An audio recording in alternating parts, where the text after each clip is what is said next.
All right. We're going to get started. I'd like to call to order the regular meeting of the New Canaan Board of Education for Monday, March 20th, 2023. And we will start with the Pledge of Allegiance. Pledge of allegiance to the flag of the United States of America, to the republic for which it stands, one nation, under God, indivisible, with liberty and justice for all. All right. Next is review and approve the agenda for tonight's meeting. Can I get a motion? Bill? Second? Julie? Yeah, I'd like to make a motion to amend that agenda to add a discussion about that health email that went out regarding the cardiac clinic. Okay. Is there a second? Julie? So I'll open that up to discussion. So we'll table the review of the agenda and I'll open that up just to give you a forum to. So, yeah, I'd just like to discuss that email. I've gotten several emails and things about that, so I just want to talk about Unmute yourself. Sorry.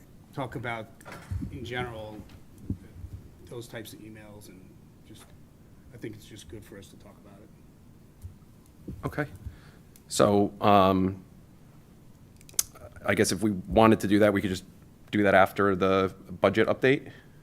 Is that right? Because it's not an action item. Sorry, just to clarify, do you want a discussion or do you want like an update from Dr. Letzi of sharing a little bit about? Probably both, Sending but it I want out. a discussion. Okay. So I think I don't know the where it motion fits. is to add under, to be specific for the motion, it would be to add under budget update, a discussion of the cardiac health screening Yep. at the high school. That And works. Under reports of recognition, okay? Any other discussion? So can I get a motion to approve amending the agenda to include a discussion around the health screening update email that went out at the end of the reports and recognition Penny has her section? hand up, she might want to Go, Penny. say something before discussion. Go for So, it. I don't have any problem discussing it, but we didn't really have any notice of it. I don't know if we don't have Janet Reed here, and maybe we need, Dr. Lutzi, if you want to go ahead with this, we can, but if we want I'm to. here. Penny, I'm here. You are? Okay, sorry, I didn't see you, Janet, on Zoom like me. Okay, well, then I don't have a point. So I'm lowering my hand. Thanks, Janet. So Bob made the motion. Then just any And- other discussion, and if not. Is there any other discussion? And Julie seconded it. All in favor? All right, that's 5. So now I will make, I have to check if it's 2/3 to amend the agenda. okay, let's Instead check. of Majority, can I check just to be sure on Robert's rules? I apologize. That's okay.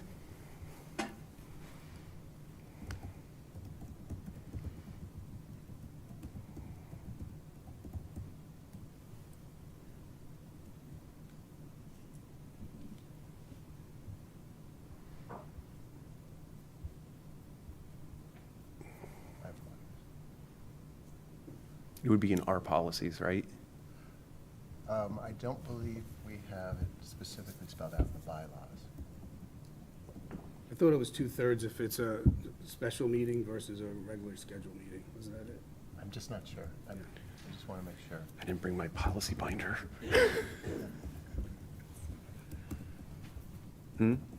I know. It's big.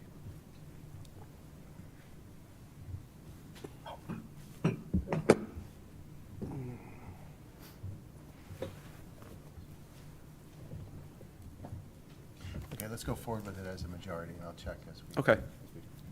Just to be sure, if that's all right with Yep. everybody. Okay. That works. All right, so then can I get a motion to approve the amended agenda for tonight's March 20th, 2023 meeting? Phil, second Hugo, all in favor? Okay, that one's unanimous. Next up is approval of the March 6th, 2023 minutes. Can I get a motion? Katrina, second.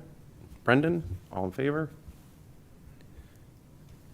Okay, that's unanimous. All right, on to comments from the public.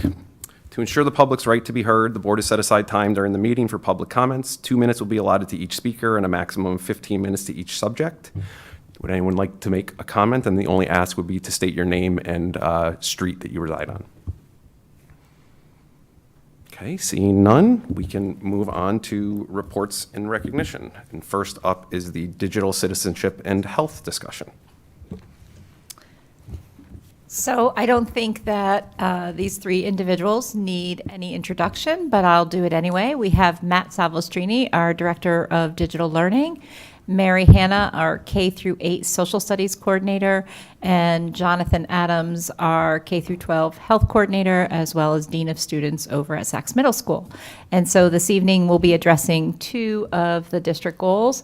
One will be on the digital citizenship update, which will take us through K-12, and then we'll be giving a very brief health update as well, and we've integrated it into one presentation for you this evening. Good evening, everyone. Nice to see you all again.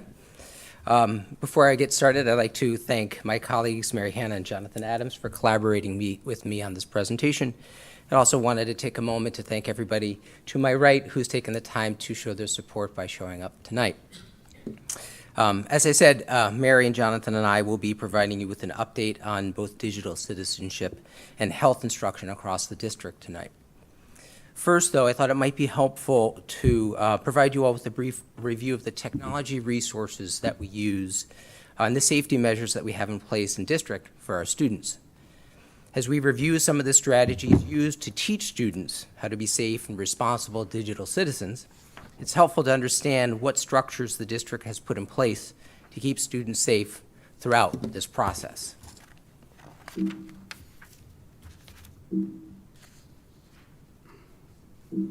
That's not good.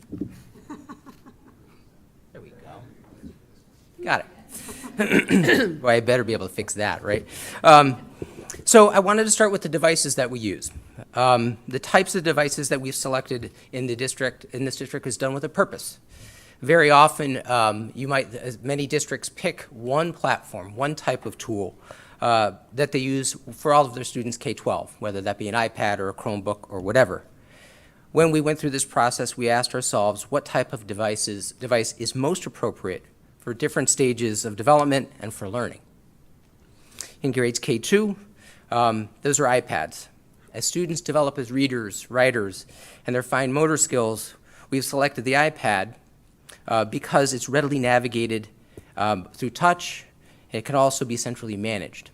I would imagine if you have young ones at home, probably the first piece of technology they have is some type of tablet.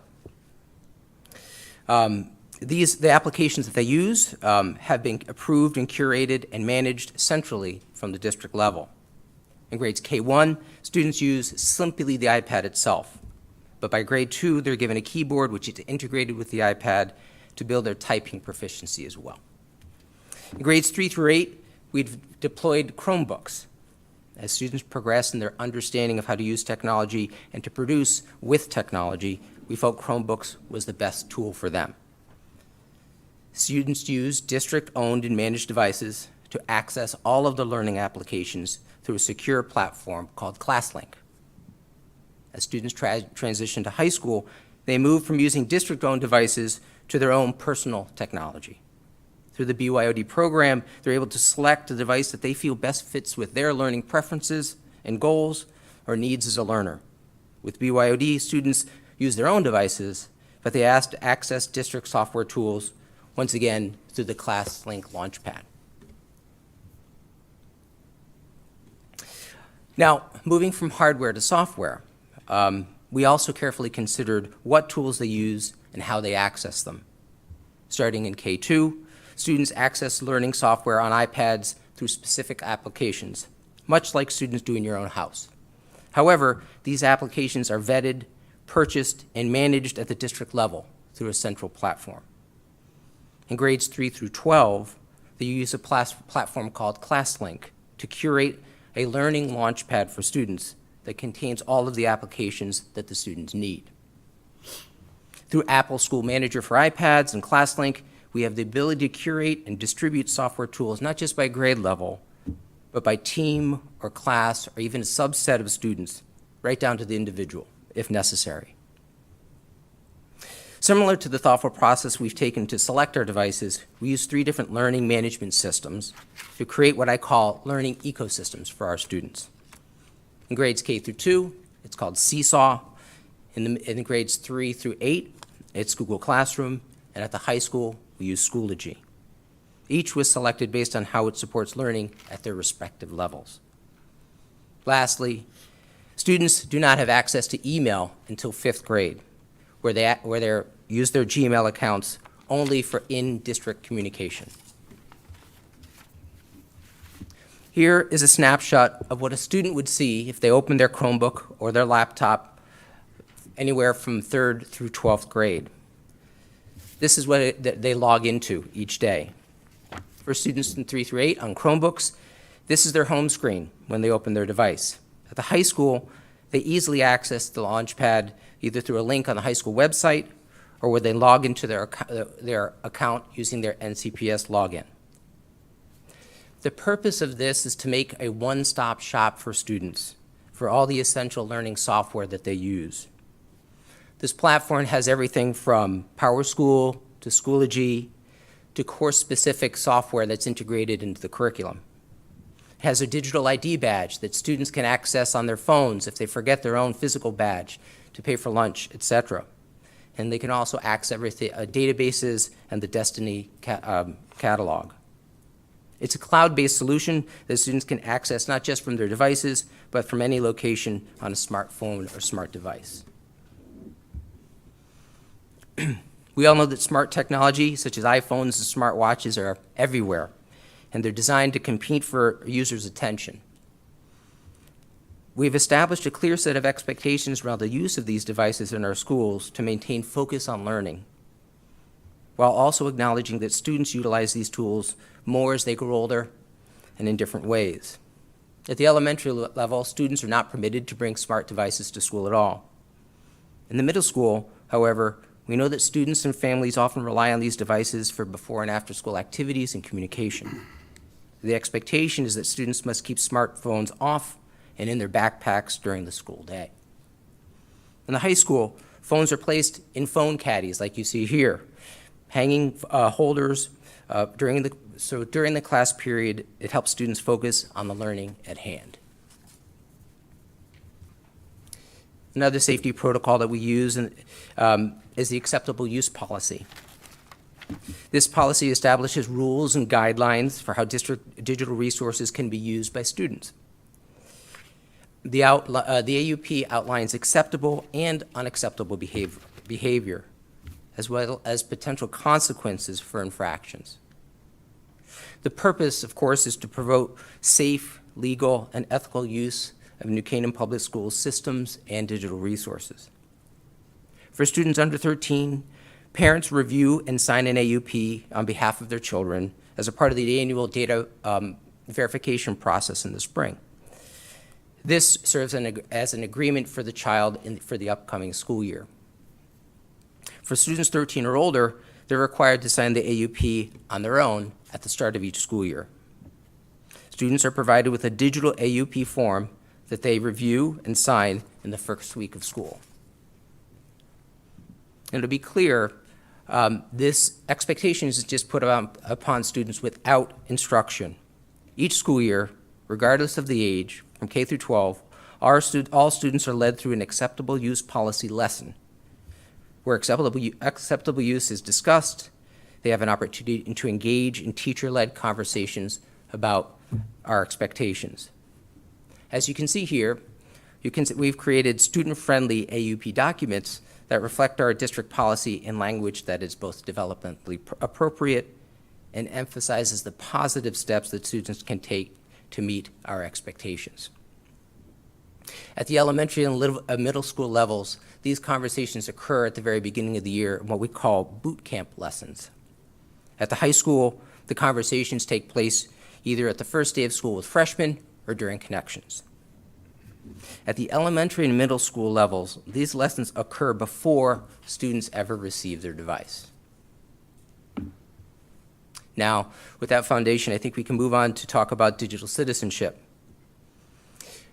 This year's goal is to monitor the implementation of digital citizenship curriculum K-12. If we start with the definition of digital citizenship, it focuses on three main parts. The skills, knowledge, and understanding to use technology in a positive way, the ability to apply this knowledge in a variety of settings, and our goal is, of course, to have successful students to be capable of recognizing these rights and responsibilities and modeling them in their own lives. We've modeled our instruction after the ISTE standards. If you are part of the Innovation Steering Committee, ISTE may be familiar to you. These standards are focused on four main areas: digital identity, positive and safe use, intellectual property, and digital privacy. For our purposes in the district, we've taken those four standards and broken them down into 6 areas of instruction. This chart shows how ISTE standards have been taught to students throughout these key 6 concepts. At the top, you'll see privacy and security, balance and well-being, and information literacy, which are taught to all students kindergarten through 12th grade. These cross-cutting themes are addressed each year for all students. You may also notice that there's some green X's up on the chart. They represent new instruction that's been added since our last update in 2018. As you can see, the focus on balance and well-being and digital footprint have become important to have conversations with students kindergarten through 4th grade. Now I'd like to dig a little bit deeper into what the instruction looks like. Here's a glimpse of what learning might look like at the elementary level. In grades K through 4, students are taught between 6 and 8 lessons by technology integrators as a part of their regular 6-day specials rotation. These lessons are front-loaded at the start of the school year, beginning with the AUP lesson, as I mentioned before, and emphasizing privacy and security concepts first. Then they include information literacy, well-being, cyberbullying, online communication, and digital footprint. At this level, we use resources like these cute characters here to help teach students digital citizenship skills. The guy in the upper left, his name is Arms, and we use them to teach children balance. The guy in the middle is Guts, and we use him to teach students privacy and security. I like this next guy, Feet, because it teaches students about digital footprint. Heart focuses on relationship and communication. Legs, similarly cute. Stand really is used to help students learn to stand up to cyberbullying. And then Head is used to focus on digital literacy. I'd like to highlight one lesson here taught in kindergarten to our students. And the learning objective is for students to learn strategies to use that they can use to turn off media, not social media, sorry. So here's an example. The question is, how do you say goodbye to technology when you don't want to? And the student used their iPad and their Seesaw, and they said, first I pause, then I breathe, and finally I wrap up. The next several slides reflect an activity that 4th graders take part in. It's a reflection activity for them, and the technology integrator created a slide deck that she distributed to each student in Google Classroom, and asking them to reflect on different aspects of digital citizenship instruction. Students could enter their responses on the slides and then submit them to the teacher for review. This slide is focusing on asking students concepts, identifying what are safe and secure ways to use technology. In this next slide, students are given a scene where the student sees a pop-up on their screen and asked, well, how would you respond? I hope you notice that we teach the steps for students that to take, not just to stop being exposed to that, but also how to communicate the issue to a reliable adult. This question is asking a fourth grader how they would teach a younger student how to be a good digital citizen. In the response, the student reflects an understanding of digital citizenship, focuses on the term cyberbullying, and gives an example not just of a strategy, but of language that the child could use to respond to a circumstance where they felt that a child was bullying another online. To me, what was most noticeable was that I saw the term upstander come out in their language, which is also a term which we also use when teaching students social awareness and relationship skills within the SAPL framework. Now I'll pass it over to Mary to talk about some of the middle school digital citizenship lessons. Put my glasses on here. So in grade 5 through 8 at SACS, we have about 8 core or assured lessons that happen in grade 5, and the instruction is shared across disciplines. As you'll see in this chart, math, social studies, language arts, and science teachers all share in the delivery. In grades 6 through 8, we switched to a little bit of a different model. There's about 15 or so core or assured lessons that happen, but social studies teachers deliver it in what we call the workshop rotation. So workshop's a little difficult to explain, but it's a period of time where often ensembles or other interventions might happen, and on select days the students remain in one of 4 rotations throughout the year. So if this is making sense, a student might come in the fall for first quarter and have digital citizenship.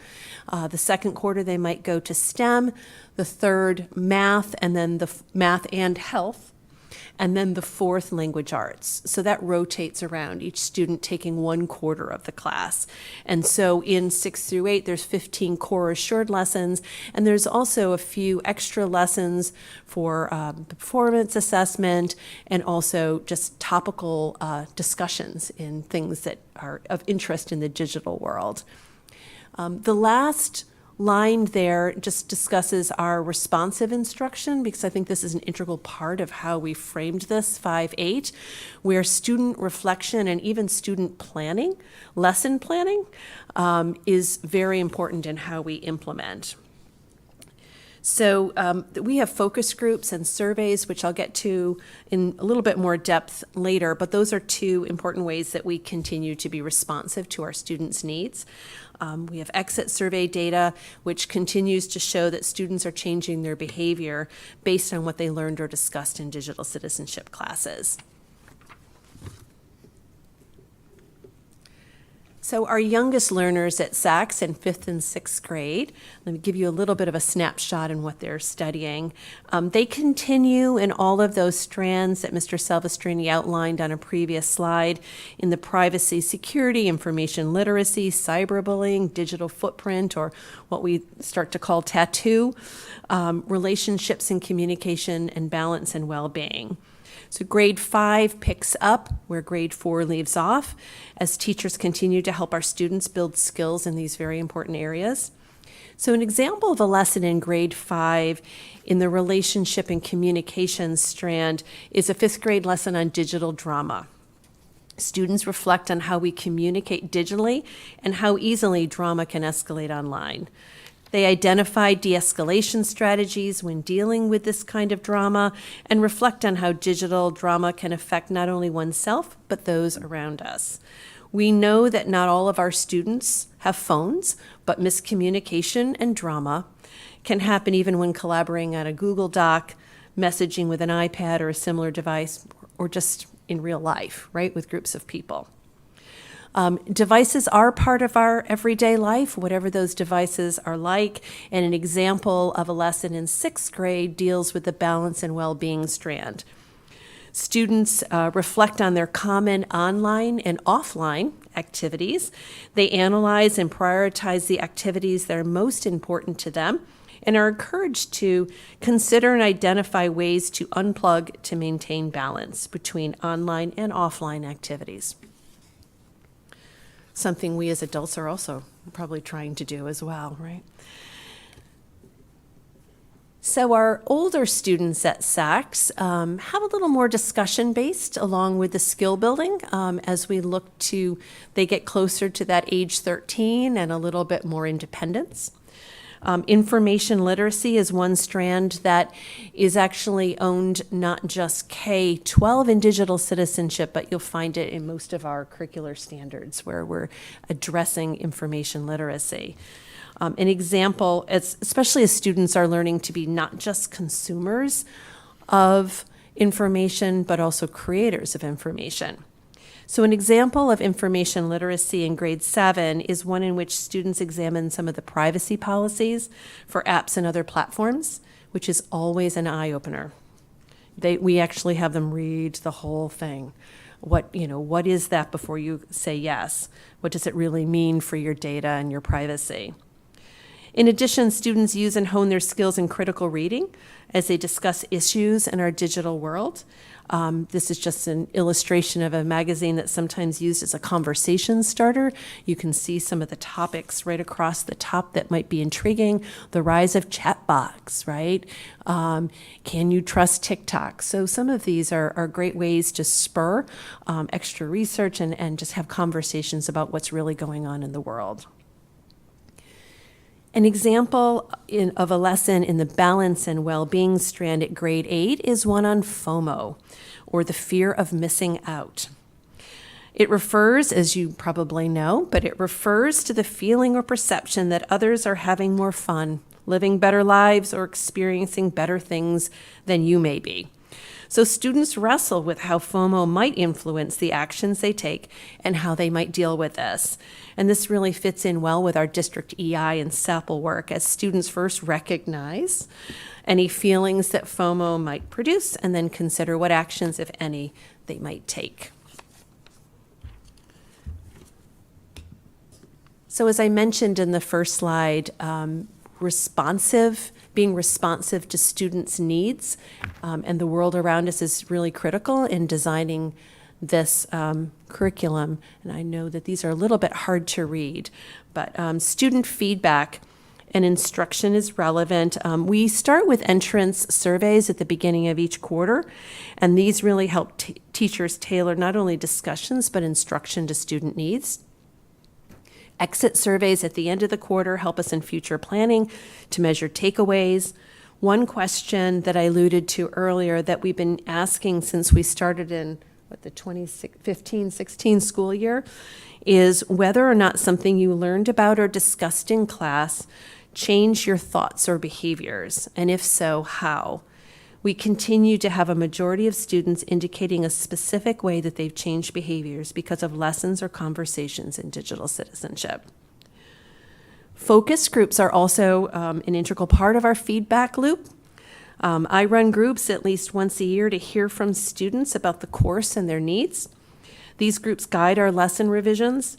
Mr. Salvestrini joined me this year as we spoke with a very energetic an earnest group of 6th and 7th graders who spoke about what they thought about the lessons that they'd experienced and identified some needs which will propel us in the future. Students spoke of the need for more real-life scenario-based discussions as they wrestle with the complexities of using digital citizenship skills in real time. And they also spoke of wanting more assistance in managing their digital use, whether it be just how to organize their work or their time. We were really excited to, for the first time, host a planning and pizza session for 6 of these 7th graders who went on to create, actually in this work session, some real life scenarios that we're rolling into digital citizenship classes to spur some of the discussion. So we're very proud of them and their ownership and agency in helping us create the best lessons we possibly can. So I'm going to transfer it back over to Mr. Silvestrini.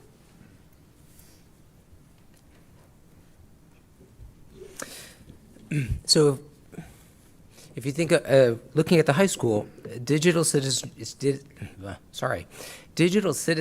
is taught, addressed several different ways at the high school. Through a boot camp experience, which we have set up and provide for all ninth grade and new students, through a 10th grade health curriculum unit, and through ongoing search for opportunities to collaborate with teachers to address digital citizenship issues and ideas across the curriculum.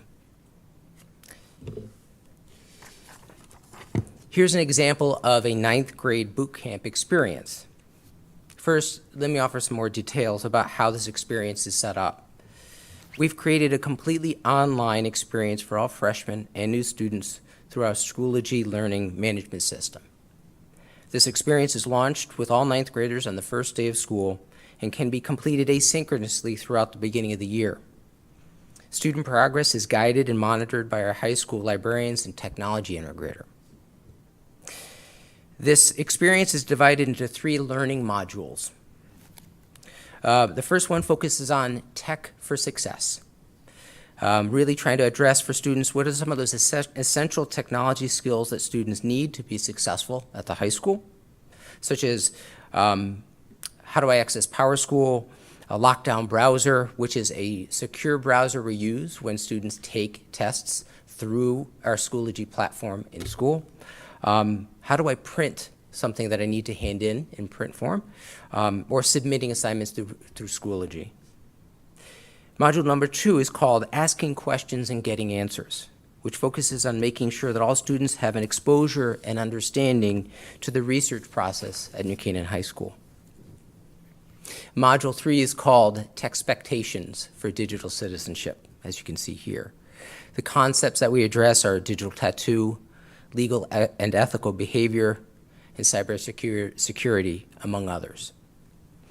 Part of the goal with these lessons is to help students be their best selves with technology. To make sure that they're making smart choices with technology, they also have to understand the resources that they have available to them, how they're expected to use them at the high school, and where they can go to get assistance when needed. Here are 2 quotes that students have submitted within the Techspectations module in digital citizenship. When asked to identify which of the digital citizenship standards that we discuss resonate most with them, students posted their reflection in the Schoology group chat. They are able to both post and respond to peer comments. The student on the left really reflected that the digital tattoo is an area that resonated with them most. They clearly understand the potential negative impact of a careless posting on social media or on the internet. The student on the right feels that privacy and security are primary importance to them, and they understand that, that companies online actively work to gather personal information from them, and it is that person's responsibility to protect themselves online.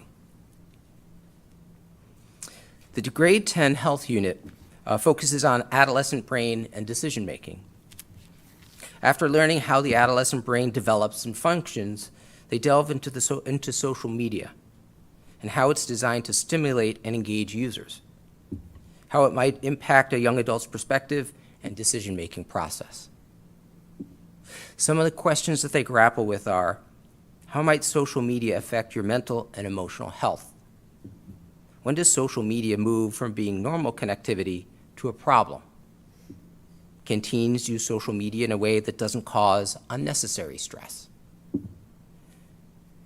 The goals are to help students reflect on their own digital habits, recognize the importance of managing social media in general, and recognize the potential for social media to impact their mental and emotional health.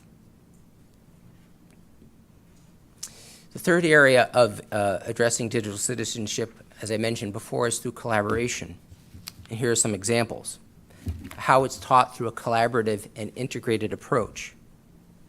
The example in the upper left engages students in a close analysis of privacy policies of various social media platforms. The approach is similar to something that Mary Hannah mentioned that occurs in 7th and 8th grade, but with a specific focus on the social media apps, like Snapchat and Twitter. Students examine language and privacy policies to answer the question about what vendors can do with their data, and what it means when they click, "I agree."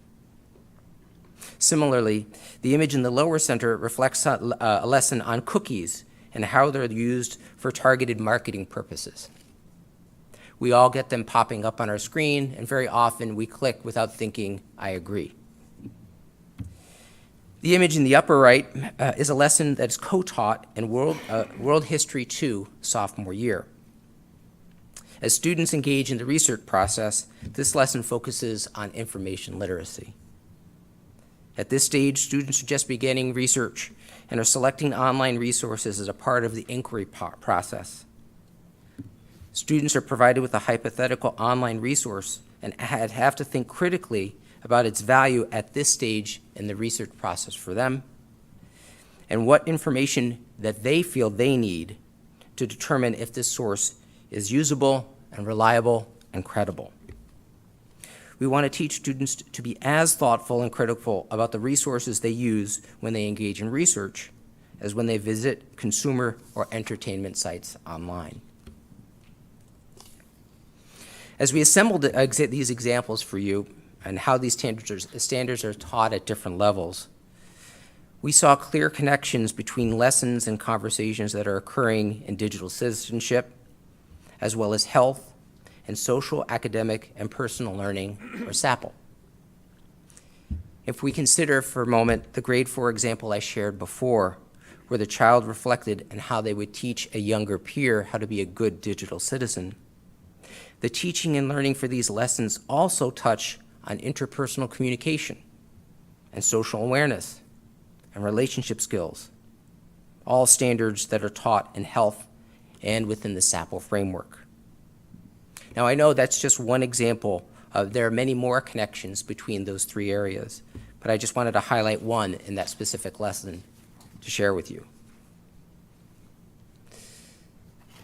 Similarly, if we take another look at the digital citizenship lesson Mary shared with you about FOMO in 7th and 8th grade, we can see that students are also analyzing influences, health, and considering how FOMO makes them feel, SAPL, as they develop strategies to maintain a healthy perspective in their lives. The connection across these wellness areas comes in clear relief. Lastly, as one more example, if we consider the reflections of the high school freshmen as they took part of the boot camp lessons, it's clear that students understand the importance and potential impact of the digital tattoo, that much technology is now designed to influence and entice, and that they need to be thoughtful in how they make decisions for their online lives. Conversations about decision-making and problem-solving are natural extensions of this learning. All of this led us to see that students are learning much more than how to use technology responsibly and ethically. What we're teaching students is digital wellness. You may recall seeing this graphic before. Jonathan shared this with you in one of his previous health education updates. Previously, at the bottom right, that element said digital literacy.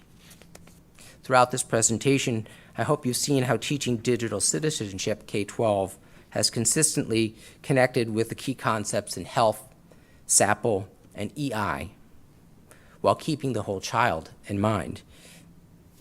Moving forward, our goal is to continue to collaborate across departments to align our work with digital wellness in mind. So as I make that connection to wellness, I'm going to pass it over to Jonathan so he can share an update on health.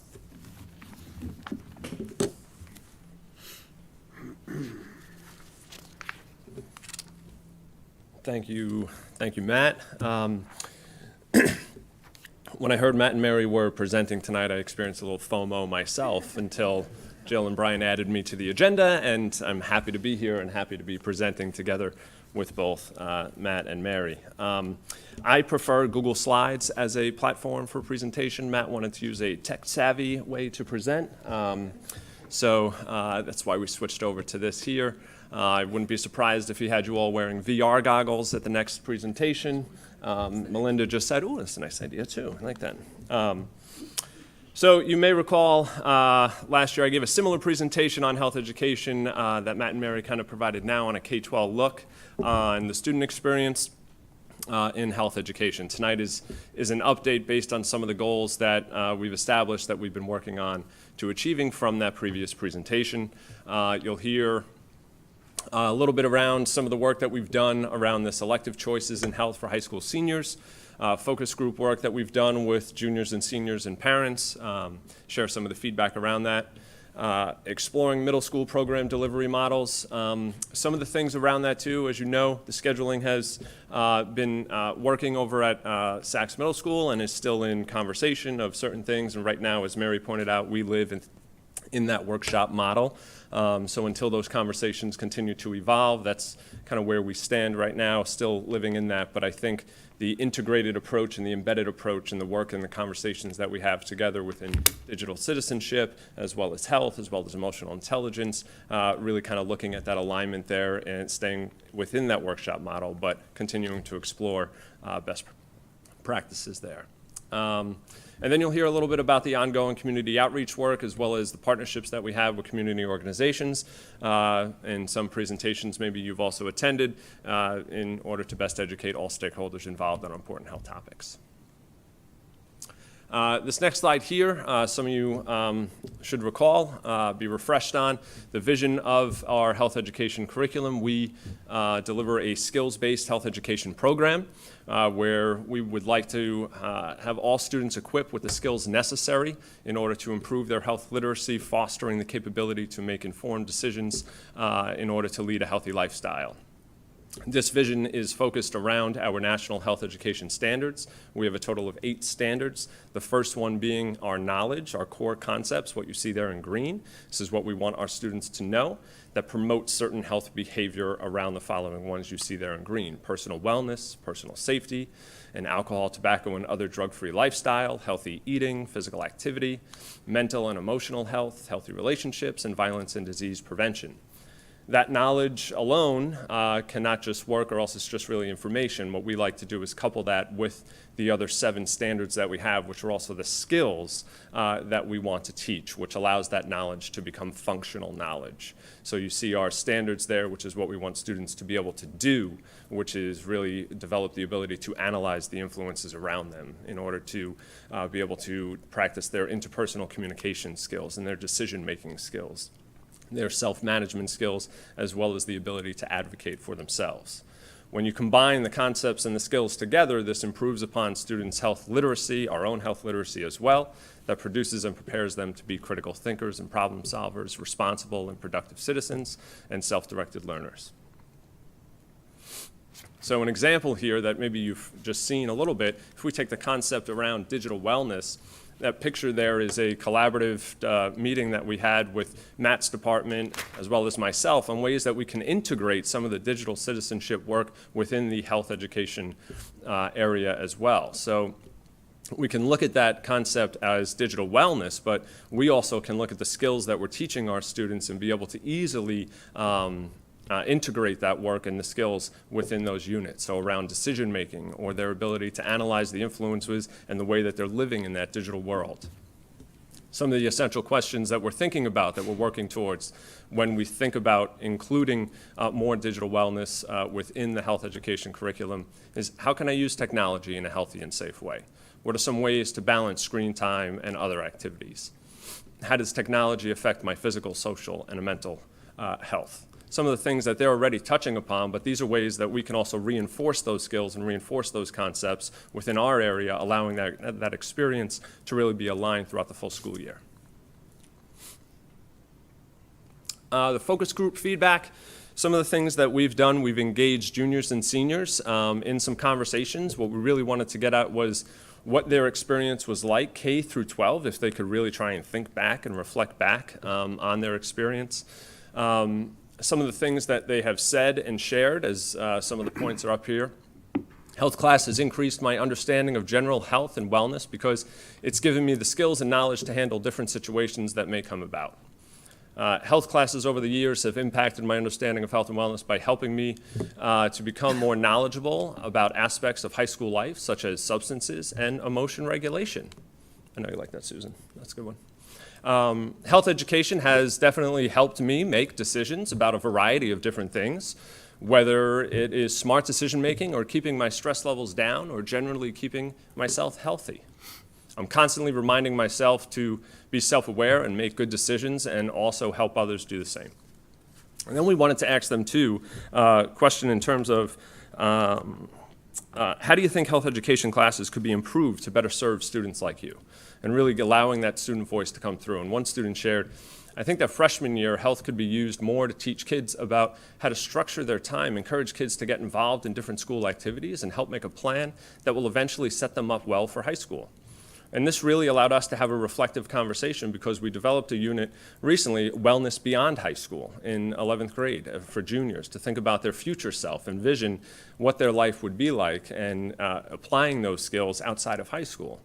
And then this allowed us to think, well, let's think about how we can touch upon that at a freshman year and what their life also, how they could vision that. One of our standards or skills is goal setting. That is some of the things that we can think about actually teaching students to start to acquire a little bit more of, especially as they set up in freshman year and the years beyond.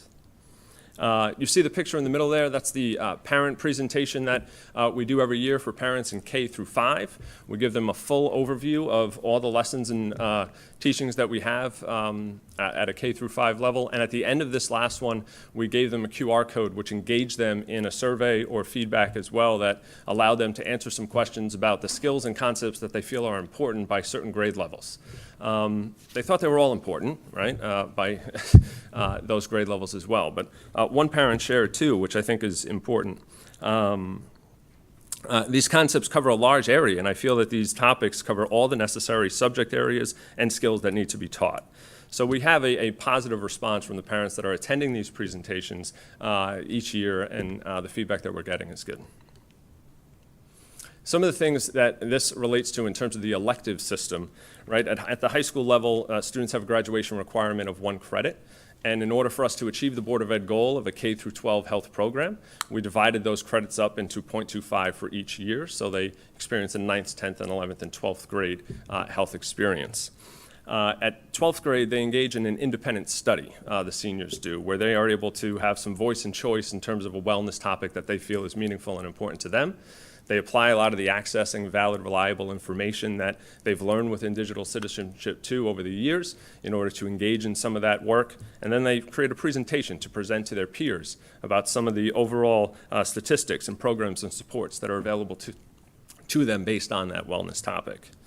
The next step that we're kind of looking at a little bit is trying to how we can develop some mid-courses for them in short bursts to raise some more awareness for them as well, so then they can actually be more self-directed and student-centered in some of the experiences that they have within those areas, because they find it really valuable, as well as the students that are receiving the presentations as a result of that.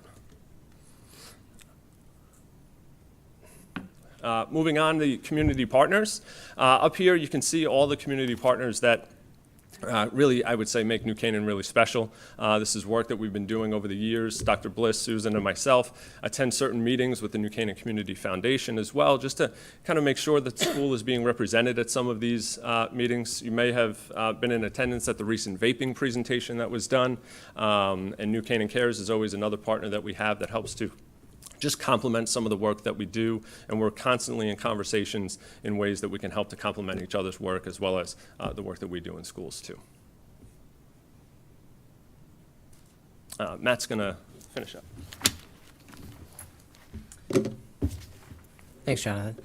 So we'd like to wrap up by looking forward and talking about next steps. And looking forward, we really want to continue to be proactive with our curriculum to reflect the ever-evolving challenges of our digital landscape. We want to continue to collaborate across departments to make sure our work is aligned with digital wellness in mind. And also continue to examine scheduling options at SACS to deliver digital wellness aligned with health throughout the entire year. And lastly, our goal is to continue to cultivate partnerships with community organizations to educate stakeholders on both digital wellness and health topics. So with that, we're happy to take any questions that you may have. Yep, Brendan? Thank you. Great presentation. Super comprehensive. So my question is, with kids having access to technology a lot younger, it seems like it's getting younger and younger and younger, and they're getting more and more savvy with technology.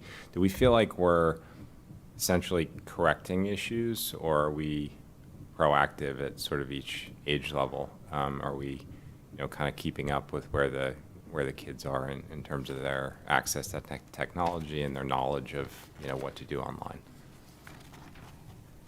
I could just start really quickly. I mean, just from a health perspective in terms of that, I would say we're taking a proactive approach. I actually had a conversation with Mary today just about generationally too. We probably all have kids or whatnot that are teaching their grandparents how to access certain things on their iPhones or whatever that may be. And I think generationally they're living with this technology, right? So it's, I think, a great job that they're doing in terms of being a proactive approach, as well as complementing the skills that we feel like are necessary in order for them to kind of wrestle with some of those things that you're mentioning. But I can just comment on the middle level learners that it's a continual process, right, of learning and trying to stay on top of it and speaking with our students to try to get a pulse on exactly what's out there. Apps and platforms change all the time, but decision-making and problem-solving strategies and skills do not. So helping our kids to really have those skills that are transferable no matter what the in-platform is sort of part of what we're gearing towards. Yeah, I would say similarly at the elementary level, if you saw the new lessons which were reflected in the matrix, it's about balance. It's about trying to find where the right amount of technology without too much of technology, and that conversation is starting younger and younger. So I do think we're trying to be as proactive as possible with it. Thank you. Erica? So I had a question about the digital citizenship standards. And so given, it feels like this is a unique space where we are not governed by state standards or national standards, and we are using ISTE. I'm interested in other standards out there, and then how other districts are thinking about this. I think the student feedback and the student input part is fantastic and phenomenal, and is a great way to learn. But I'm just wondering if there are how other places are looking at this, and just, we're a part of a larger system. I would say ISTE is sort of the gold standard when it comes to digital citizenship standards. With that said, you saw that we've taken those 4 standards which they had, and we've sort of further delineated them down to those 6 concepts which we teach, right, which we address. But those ISTE standards are consistently used and referenced districts. Our neighbor in similar districts, that's what most districts similar to New Canaan work from. And are most districts making their own curriculum the way that we are, or are there sort of standard off-the-shelf curriculums that we had considered parts of, and we've just gone with a really full organic grown system? I can't answer that question for them. I don't know for sure. Okay. But I know what we're doing is taking what we feel is the best of what's out there for standards, and we're really making it our own. We have explored some of those online kinds of curriculum in the past. I know when we first were developing the middle school curriculum, was it iSafety? iSafe was used at one Right. point, and then we didn't really like Yeah. it so much. Common Sense Media has sometimes been used. We're New Canaan, so we do take whatever we might find out there, we tailor it to our own students. So there's just not one-stop shopping. It does take work. It takes curriculum work, which we're very grateful for your support for. I will say that, just answering another part of your question, we have been in contact, especially pre-COVID, with Country School and others around and what they're doing, and we're all sort of trying to figure out the best balance for our own students. Great, thank you. Julie? And SACS for the acceptable use policy. Is there a list of approved websites that the students get before they sign that? Or is there a way to restrict where they go? Are they allowed to go on YouTube? Are they, what is that list, and how do you come up with it, and how do you make sure that the students abide by that? Well, we don't give them a list of just approved websites. I think their access to websites are connected to the instruction that the teachers deliver. So it's really connected to what's the lesson or what's the unit that they're being taught, and why would they be going to those, what are the sites that they're going to be accessing online. So it really stems from the instruction which is planned by the teacher with their curriculum coordinators. Okay. Are they able, I'm just curious, I don't have a child in SACS yet, but are they able to like quickly go on their Facebook real quick and check their Facebook and then bot back to whatever they're doing in class? So we block certain Yeah. social media sites and resources for students, if that's the question you have, right? It's the filters. Oh, so we have two filters that we use, right? So we have both the district firewall, which filters, which has a filter associated with it, and we also have a light speed filter, which it filters for appropriate content, which is aligned with our acceptable, the COPA compliance, et cetera. And so that's where we can also whitelist or blacklist anything that may come up. It's unpredicted, because sometimes students go to, I'll use gaming sites, for example, which pop up, and we identify those and we blacklist those. Yeah. So we have two filters that we use. The important thing to keep in mind too is that filter, the light speed filter, filters the student use on that Chromebook when they're at home as well, right? So if they're using a district device or a Chromebook that's issued to them, that filter is still active when they're using that Chromebook at home. Okay. Okay.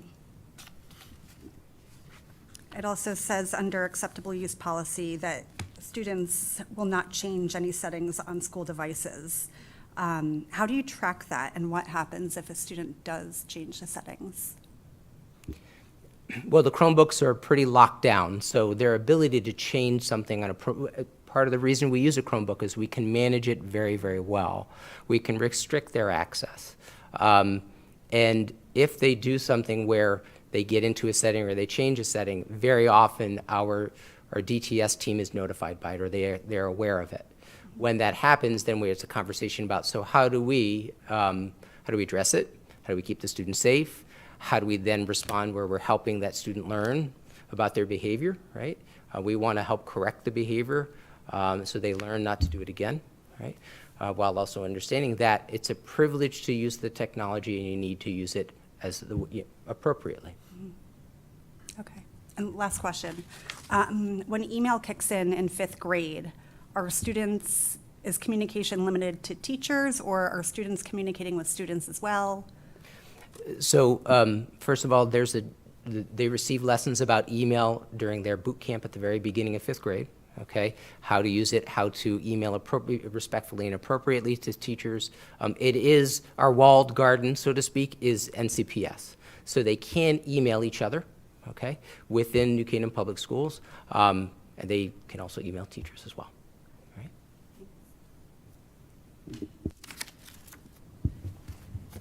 Other questions? I had a couple.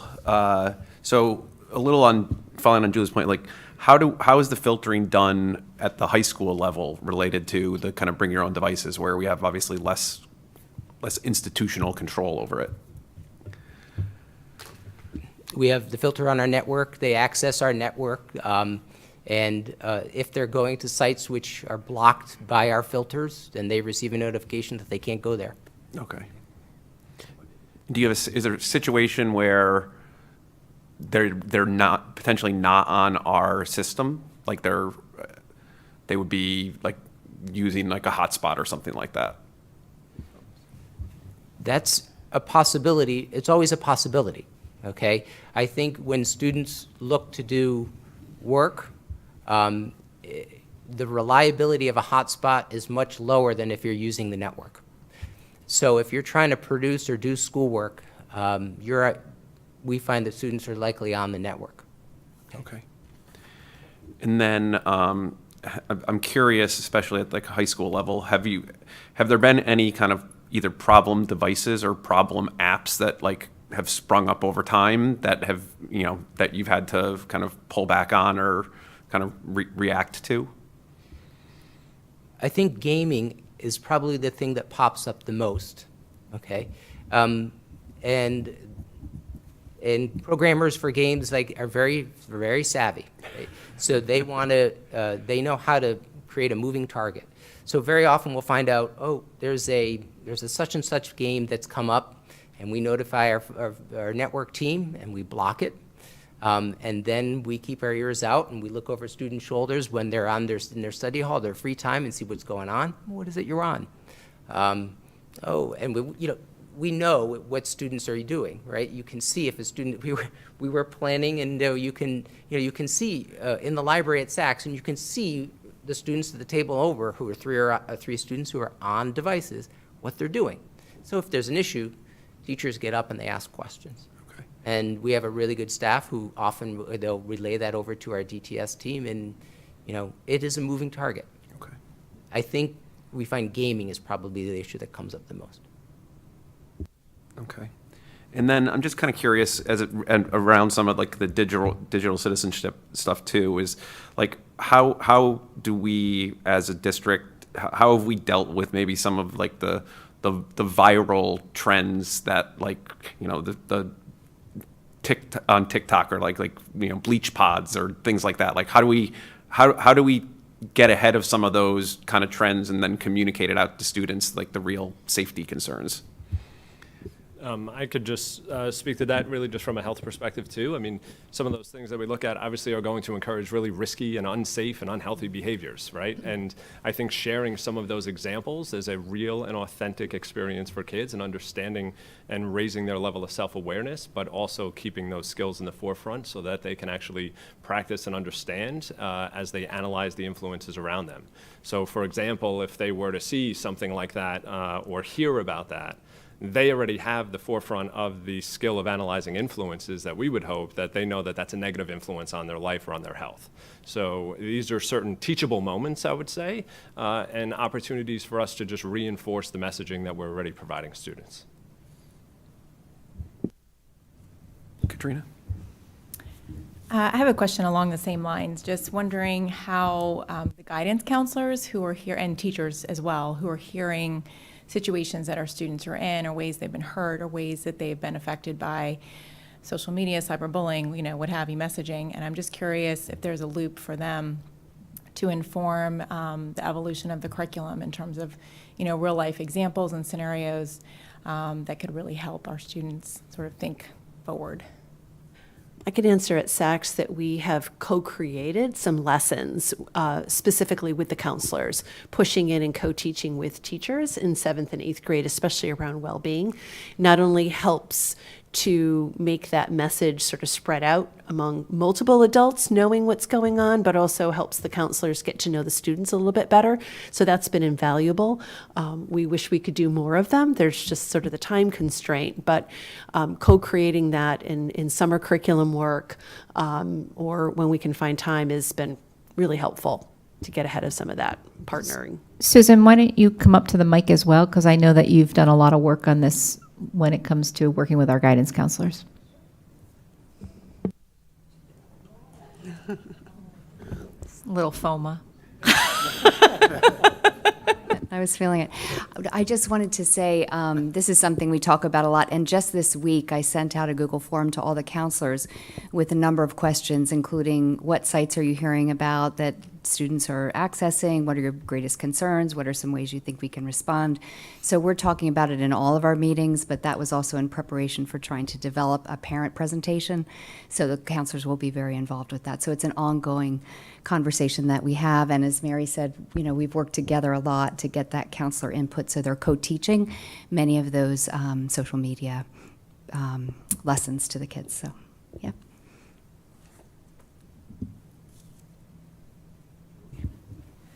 Device expectations. Do you find that most middle schoolers and high schoolers follow those expectations?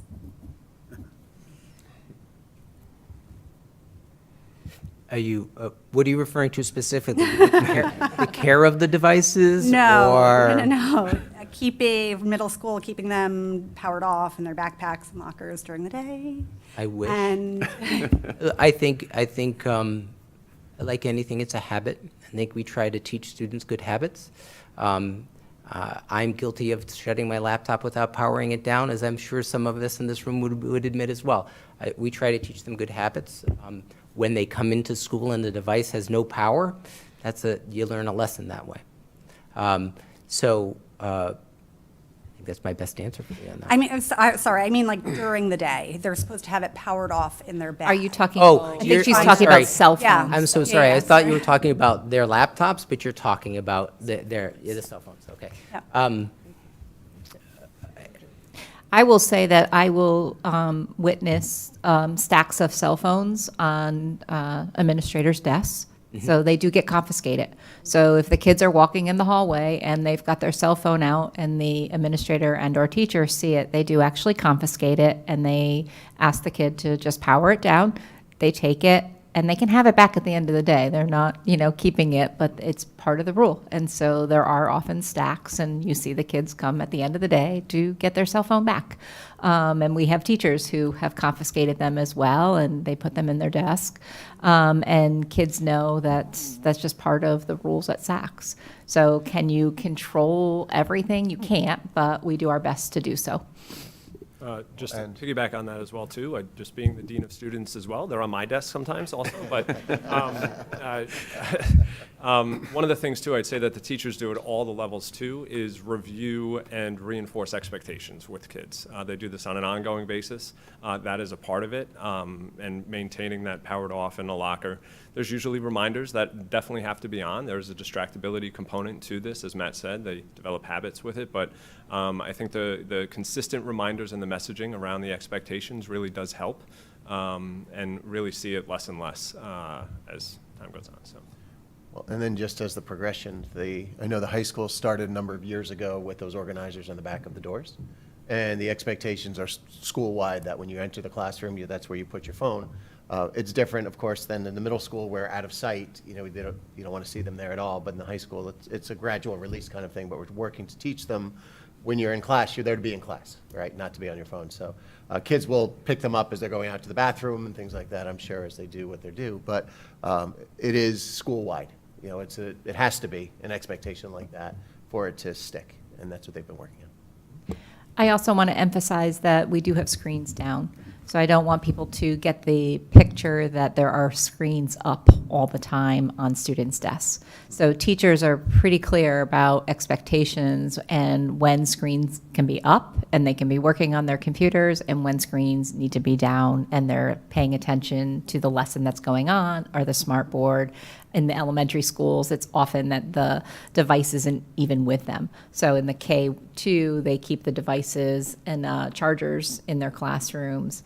Even the 3-4, they keep them in the chargers in their classrooms. And so when you move into the middle school and you see the devices, sometimes the kids have them in their backpack and they don't even take them out because they don't need them that period.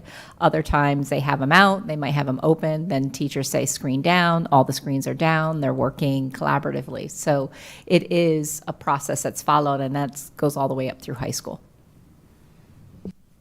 I'm actually curious, just maybe anecdotally, it seems like, SACS has the policy, but like, what do you, between 5th to 8th grade, what do you feel like is the number or percentage of students that actually bring a phone with them every day?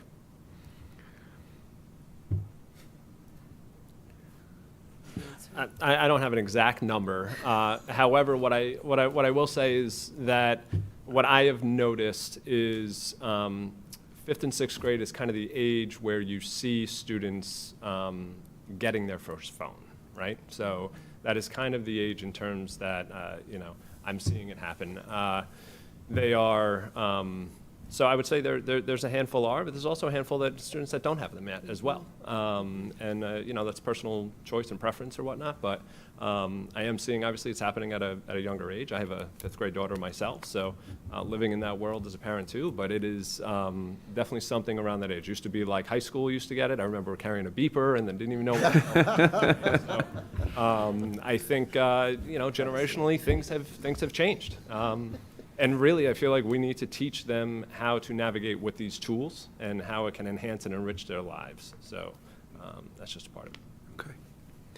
And then pivoting to the information literacy discussion, and I don't know what, I think when we were talking about the high school, so there's been a lot in the news, and I think it's great that we're trying to create critical thinking skills and understand what the sources are, and understand what maybe the background of the author is, things like that. But there's also been, I think, in some cases, overuse of the misinformation, malinformation, disinformation and I can't believe I'm saying it, but it's 2023. So, but the recent testimony in Congress about the Twitter files and the censorship industrial complex where information that was actually factually true was deemed kind of misinformation. So I'm just curious how we can balance in some of those lessons, especially in areas where, it can get, either political or can get kind of culture war stuff going. I'm just curious how we balance that, because it's important, but it's also, you don't want to tell kids this is the only source, right? Or this is the only approved source, and anything that goes against it is, you can't usually, you shouldn't be using your critical thinking skills to try and understand whether you believe it or not. I'm just curious.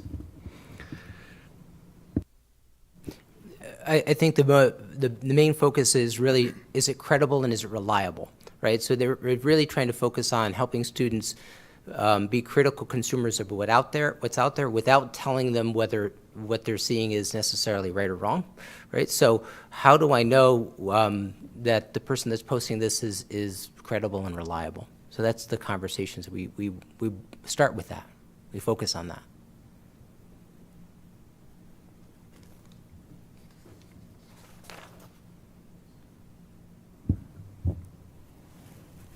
Any other questions?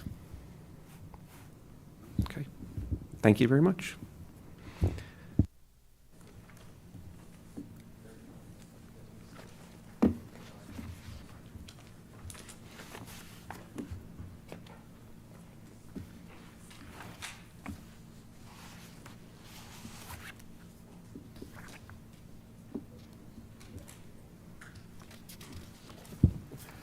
All right. Next, we have committee reports.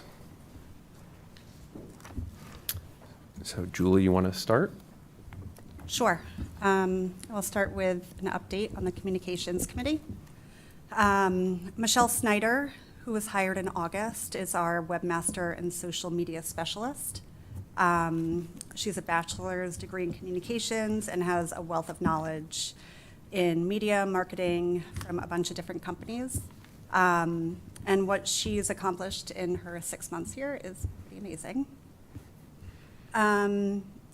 She started off working on our website, which she kicked off the new website in October of last year. It's one site that has links to all 5 schools, so you can toggle back and forth fairly easily. In addition to the district calendar on the website, there's also an events calendar where you can pick the schools you want included in your calendar. So, for example, if you have a child at Weston Sachs, you can choose those 2 schools, and the events calendar will show only those school events on your calendar. The website now has a live feed with lots of current pictures from recent events. It also has a really easy-to-use staff directory and lunch menus.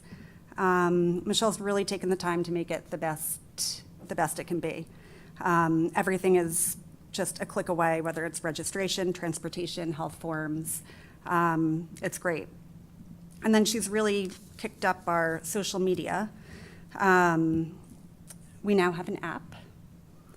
And this is a new feature for New Canaan Public Schools. It launched in February, and so far there are 1,930 downloads.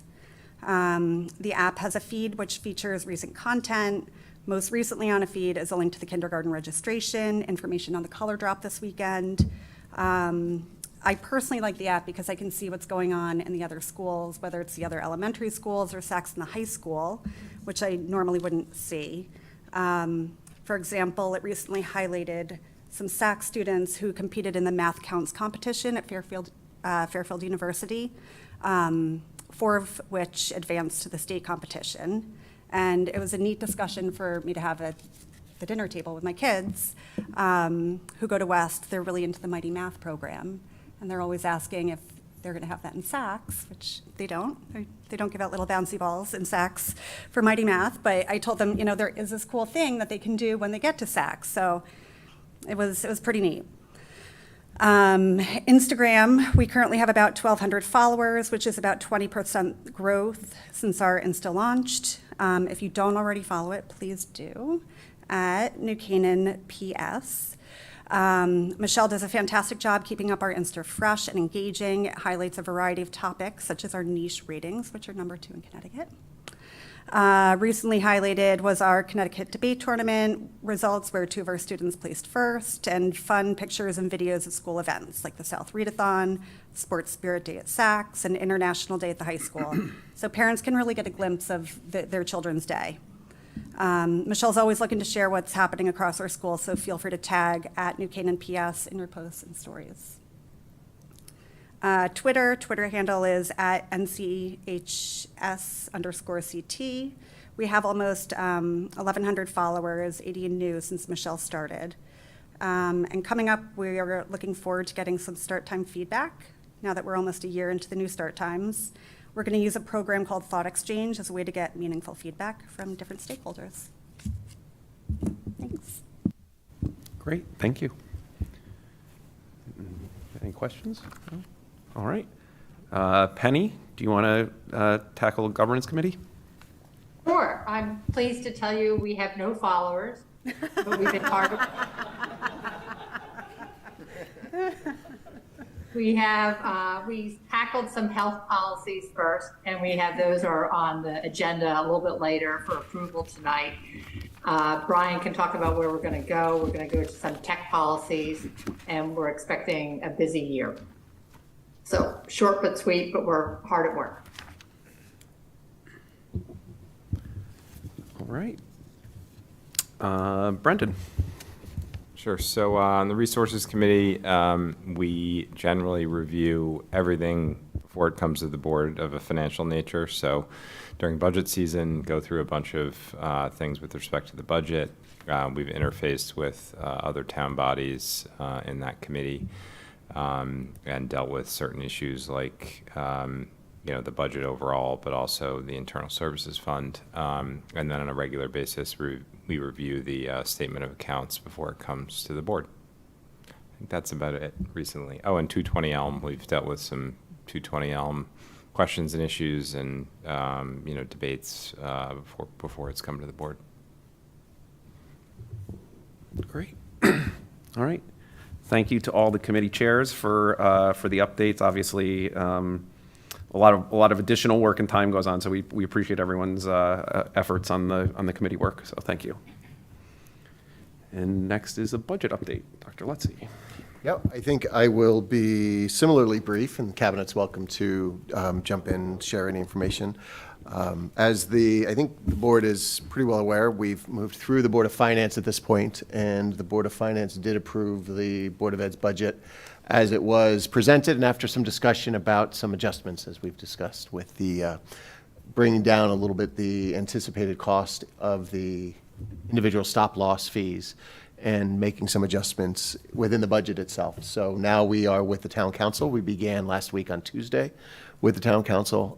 We've received about 55 questions in the last couple of days from the town council, so we've been working on developing some responses to those. Just prior to the meeting, Tom had asked the town council about extending the time that's available to us on Tuesday night, tomorrow night, because in their schedule, they had 30 minutes allotted, which would be about 42 seconds per question, which probably isn't enough time for us to really do justice to the questions and to the responses. So we're going to look at adjusting that and taking our time to work through the Q&A as presented.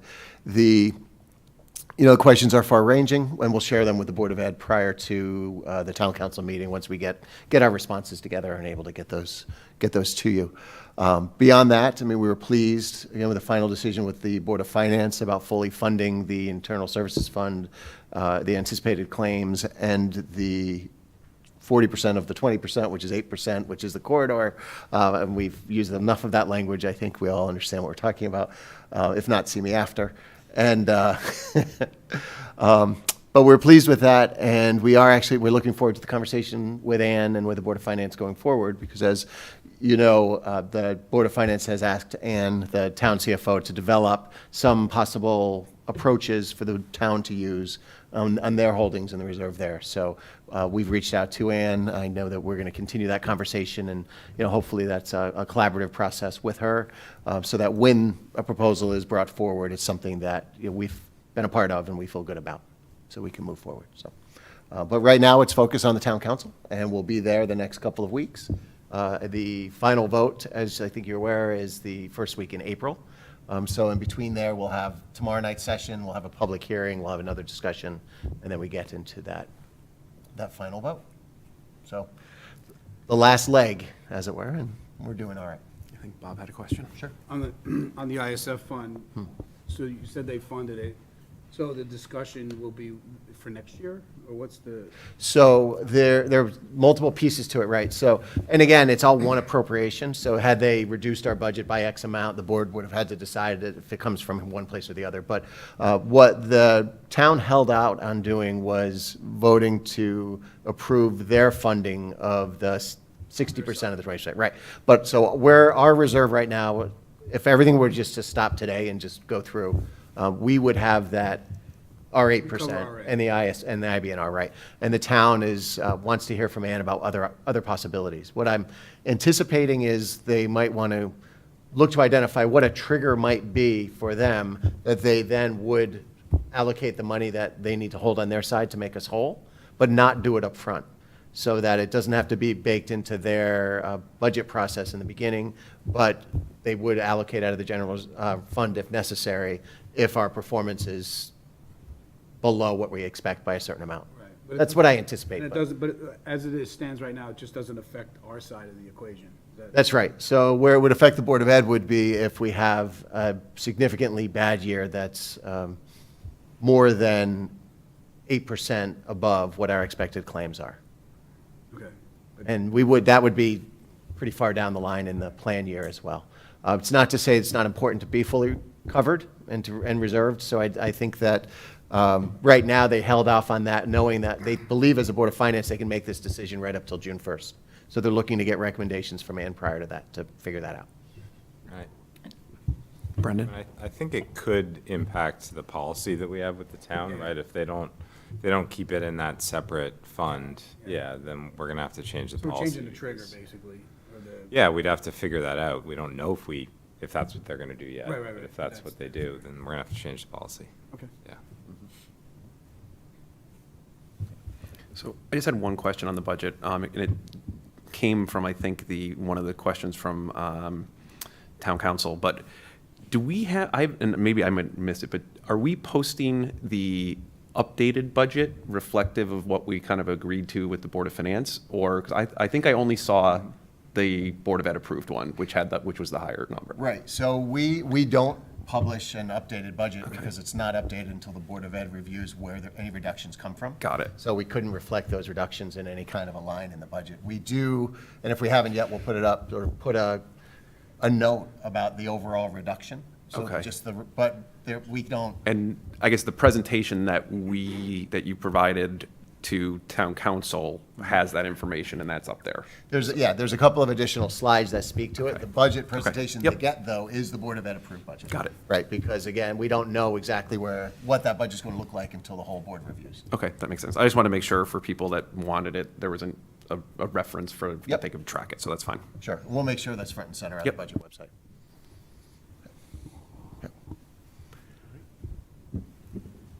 Next is the new agenda item that we added to discuss the, I forget exactly how we worded it, to discuss the, Let's see, discussion of cardiac screenings at New Canaan. okay. So. Bob, yeah. So I read the email, as everybody got a few emails from some people. I got a few people reach out to me directly. I read, when I go through it, and actually some of the language in the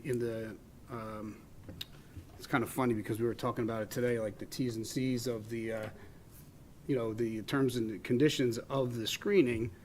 There's some language in here that's concerning, and just sort of the overall tone of the email kind of, is a little alerting, right? It's like if you don't do this, something, it really suggests you really should do this screening. And then, in the second paragraph of the T's and C's, one of the last sentences is, this is not a diagnostic study, So it's a screening, but not a diagnostic. So that, some of the language in here bothers me a little bit. And then the fourth paragraph talks about how, we can use all this information collected for research purposes. So I feel like this is more of a research study than anything. And then at the end of that paragraph, in the event my child's ECG results indicate further evaluation is needed, in a heartbeat may contact me for additional information. So, the tone of the letter is like, you really need to do this, but then when you read the fine print, that last line really bothers me. It's like, if there's something seen, they may contact you. Like, it should be they will contact you, not may. And so, anyway, the language bothers me a little bit in this, and the tone of the email. And honestly, I don't want to get into the business of every kind of medical screening, every medical study that we should sponsor it, because I'm sure we could get a lot of people in here that want to just basically collect data for all different kinds of things. And I feel like that this is more data collection than really screening, and by the tone of some of the language. So I don't know what to do with that. I just want to talk about it. Like, should we be doing this at all is really my question to this board. Because I feel like no, because after reading this, I wouldn't sign it. So. Brendan?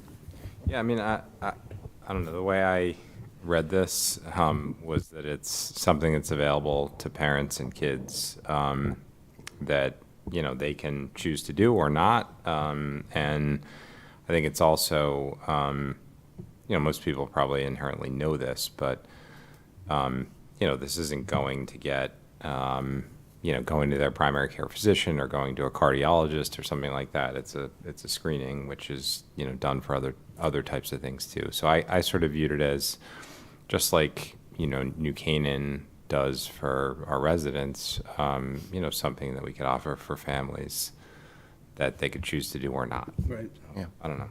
I guess I can provide a little bit of context, and Jenny, you're welcome to provide some more if you like, but this is a new opportunity for us, right? This is not an opportunity that had been available in the past. The Sure. group came to us, as they did to surrounding towns, with this proposal to do this for us for no cost.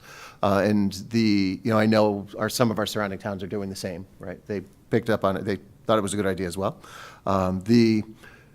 The goal is, again, it is entirely voluntary, as we said, seemed beneficial.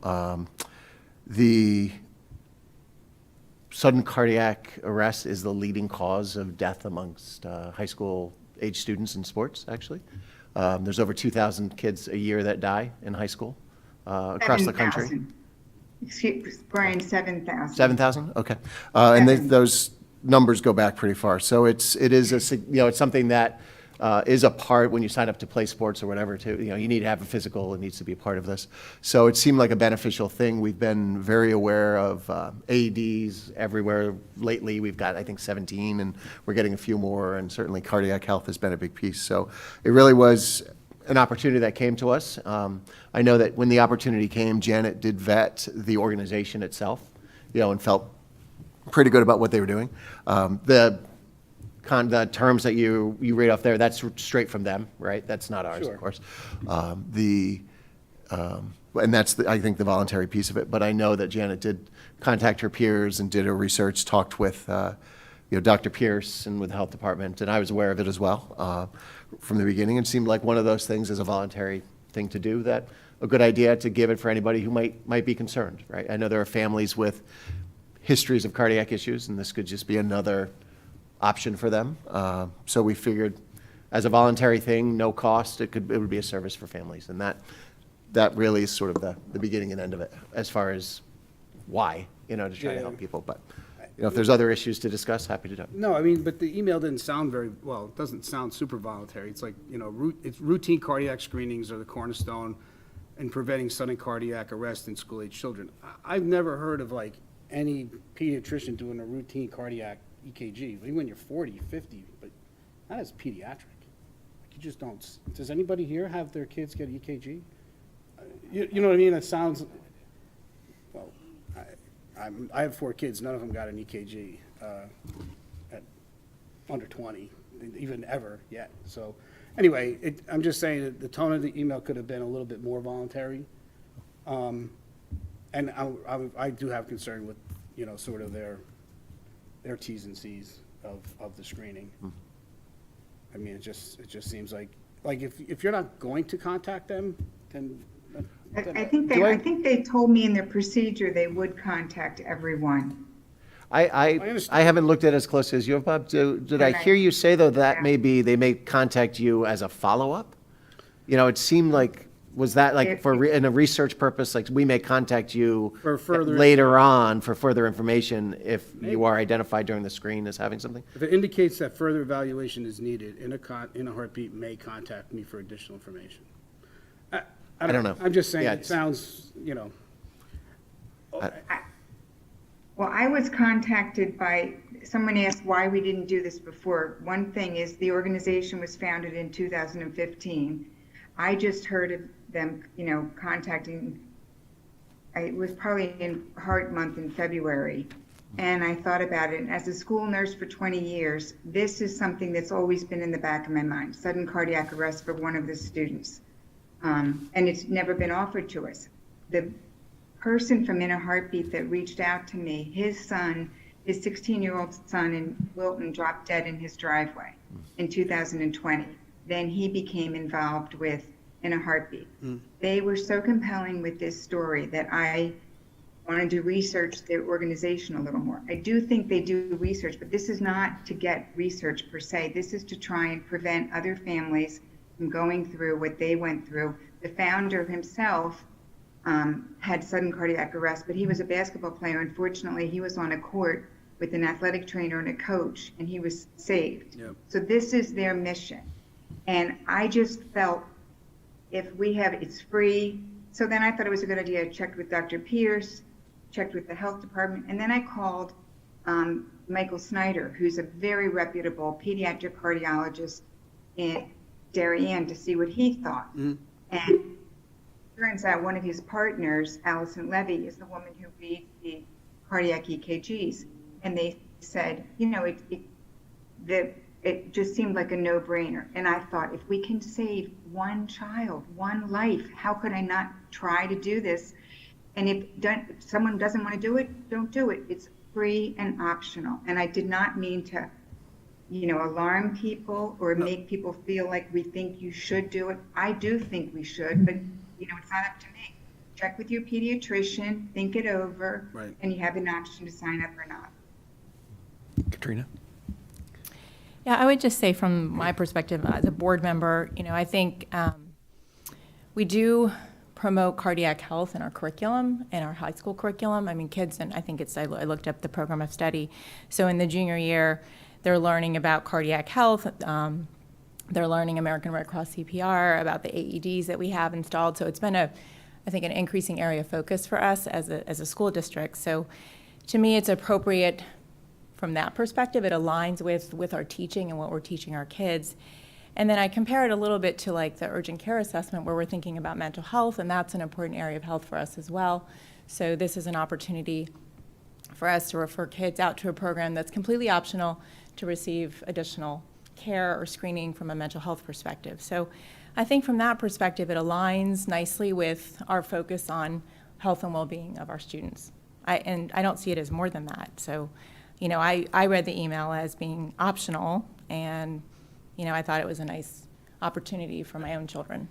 I'm not even saying it's a bad thing. I just, Yeah. you know, what is the case where, you know, we do this, they do it in our school system, and then some kid has a heart attack?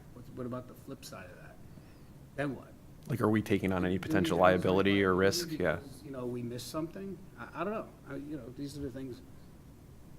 I guess a little bit to that point, I'm just curious, do we have a policy around, like, basically bringing in other, like, third-party organizations like this? Is that something that, like, would normally either be subject to your approval or come to the board level? I mean, if we don't have a policy, maybe it's something that we, like, the governance committee could actually discuss whether it made sense to try and bring something forward or not, right?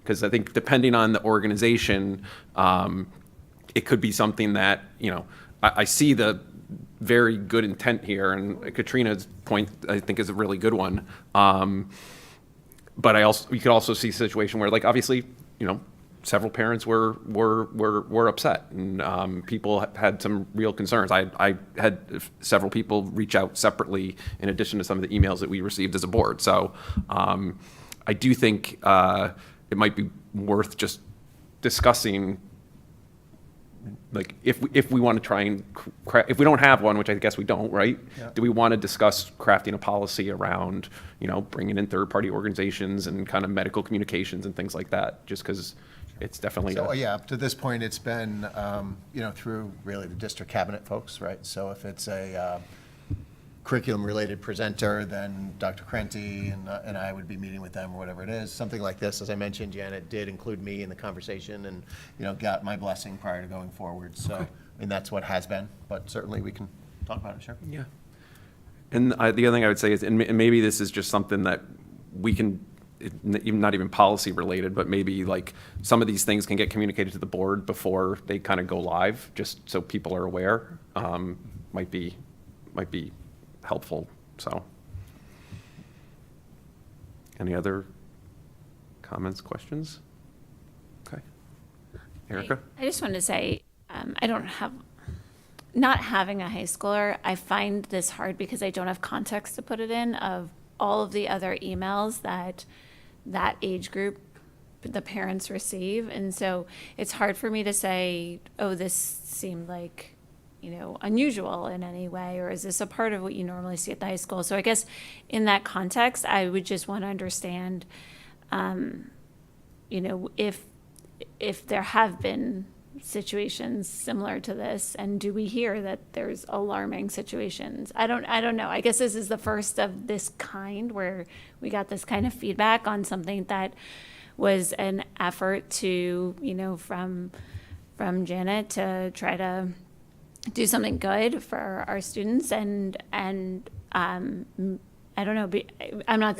Policy could be a good thing. It's hard to see the downside of it, but I'm also just saying it may have just been an unusual confluence of, you know. I wouldn't say it's the first of its kind. I'd say it's the first in a while, right? And I think that might be part of folks' reactions a little bit, right? Because when these opportunities came that we could do things like this, voluntary, what have you, we would take advantage of them. But over the last couple of years, certainly we have nothing, you know, it's been different.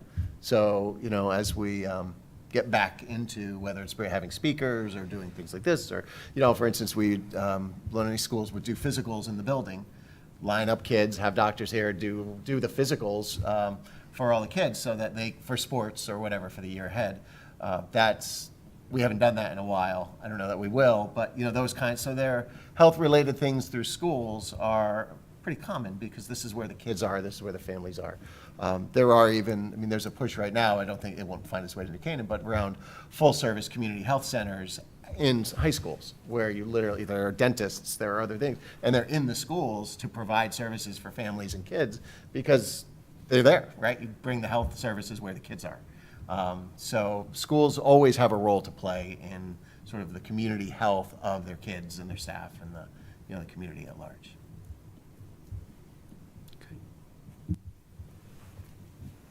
All right. So we'll go to the action items. First up is the statement of accounts.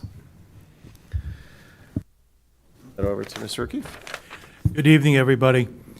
Just quickly, in the package, in the February section of the package, there are two charts that relate to the Board of Ed approved budget for both operating and capital, and then what the current state of it is after the Board of Finance vote. So it's in the package, last 2 pages of the February package. So as of February 28th, our year-to-date operating fund expense is $56 million, which is 56.58% attainment of our full-year budget of $99.1 million. This compares with the prior year attainment, when we spent $52.8 million through February. It comes to 57.48% of the full-year actual of 91.9. So at the current year attainment of 56.58, would indicate that, as reported, we may be on track to underrun our full-year budget by approximately 0.9 points of budget, or about 800 to 900K.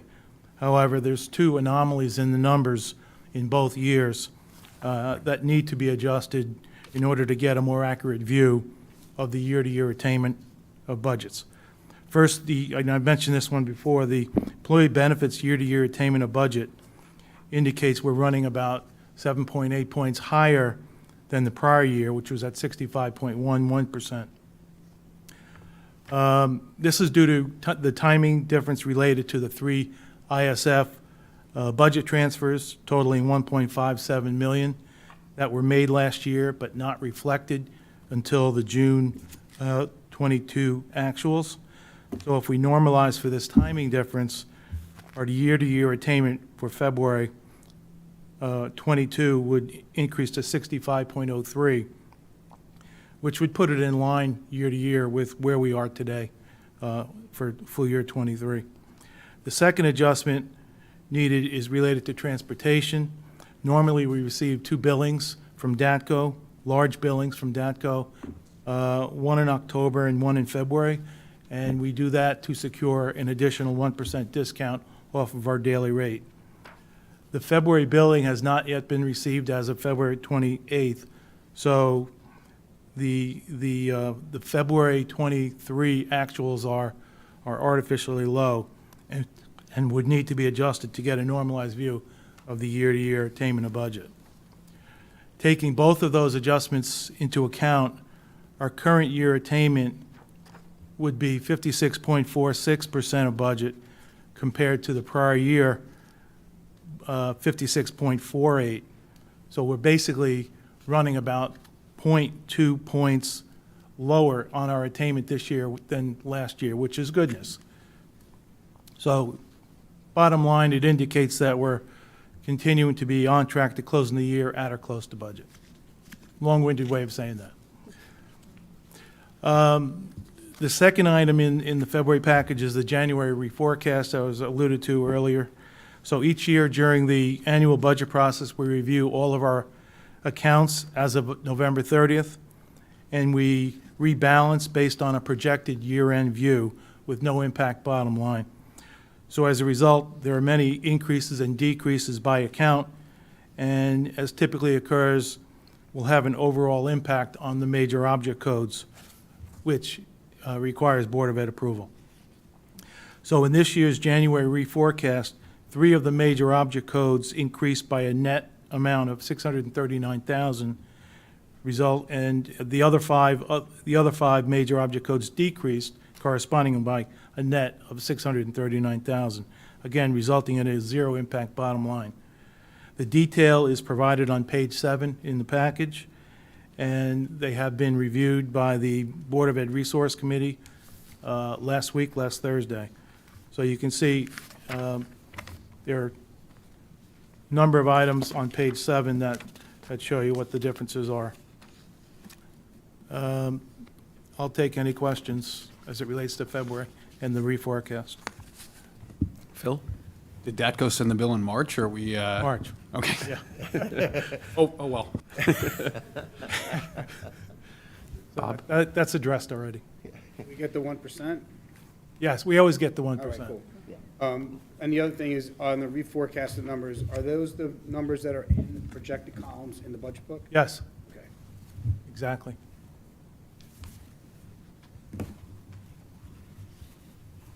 All right, thank you. Can you actually just touch on maybe on page 7 some of the bigger changes and just like what's driving that?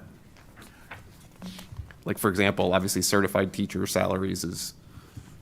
Let me see.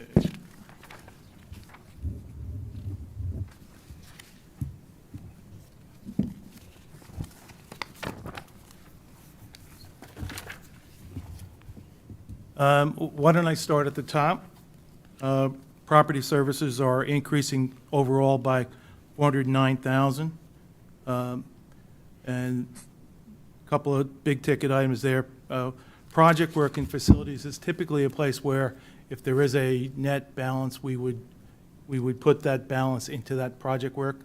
It's a number we don't really budget for in the year, but we use it to cover any unanticipated repairs and facilities adjustments. Electricity was adjusted upward of about 64,000. Software licensing up by 30.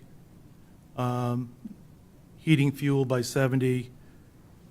And over to purchase services increased a total of 162 net, of which bus fuel is 102 increased.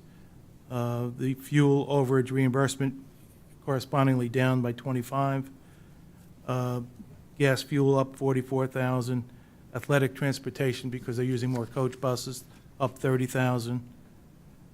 In supplies, up 67,000, primarily in instructional supplies. And then going down, salaries down 474,000. Of that, 643 in certified. What is it?